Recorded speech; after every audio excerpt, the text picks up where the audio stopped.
आणि आता बातमी आहे राजकीय वर्तुळातून। आगामी विधानसभा निवडणुकीच्या अनुषंगाने काँग्रेसने राज्यातील 288 मतदारसंघातील इच्छुकांकडून अर्ज मागवले असल्याचं समोर आलंय।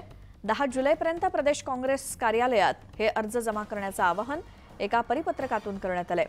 अर्जासोबत सर्वसाधारण उमेदवारांना पक्ष निधी म्हणून 20,000 रुपये जमा करावे लागणार आहेत, तर अनुसूचित जाती जमाती आणि महिला उमेदवारांना 10,000 रुपये भरावे लागणार आहेत। एकीकडे राज्यात महाविकास आघाडीत लढायचं ठरलेलं असताना काँग्रेसचा प्लॅन बी वरती काम करणं सुरू केलंय का काँग्रेसनं, असा प्रश्न आता राजकीय वर्तुळातून उपस्थित केला जातोय।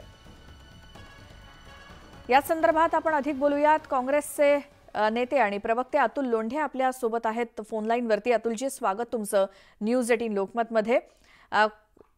तुमच्या पक्षानं सगळ्याच एकूण 288 मतदारसंघामध्ये कामाला सुरुवात केली आहे, त्यामुळे तुमचा नेमका काय विचार आहे विधानसभेसाठी? सगळ्यांकडून तुम्ही अर्ज का मागवलेत? असं आहे की एक निर्णय स्पष्टपणे झालेला आहे। हायकमांडनी जी मीटिंग दिल्लीत घेतली होती त्या मीटिंग मध्ये महाविकास आघाडी सोबतच ज्यावेळेसच्या विधानसभा निवडणुका काँग्रेस लढणार आहे ही बाब अगदी स्पष्ट आहे। रात्रीला प्रश्न इच्छुकांचे जे अर्ज मागवण्यात आलेले आहे ती एक ताकद आपली तपासण्याचं पण एक प्रक्रिया आहे की आपण आपल्या मित्रपक्षांना कुठे मदत करू शकतो, मित्रपक्षांची मदत कुठे असू शकते। शिवसेनेने सुद्धा म्हणजे शिवसेना उभाटा गटाने सुद्धा 288 मतदारसंघामध्ये चाचपणी केली। राष्ट्रवादी काँग्रेस, शरद पवार गट हे सुद्धा करतात आहे, आम्ही पण करतो आहे।